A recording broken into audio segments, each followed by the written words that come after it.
about Starlouds Operations or Starlouds Academy. So yesterday I actually looked upon how to select the paper. So now this way I'm now selected my paper. So this is exercise. So today I want to learn about how to make a layer, how to make a background, change the color in the background.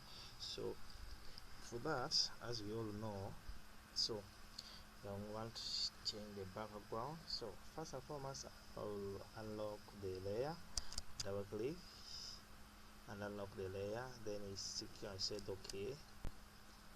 After that, you can look down here where there's FX, you click and you select the color overlay and wait a bit, it pop up. So we are going to color our background to red, so or blue. So guys, now we are done coloring our background. As you see now, our background is in blue. So guys, thanks a lot, thanks for taking time for studying.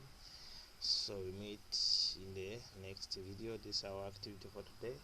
Nice time. Bye bye.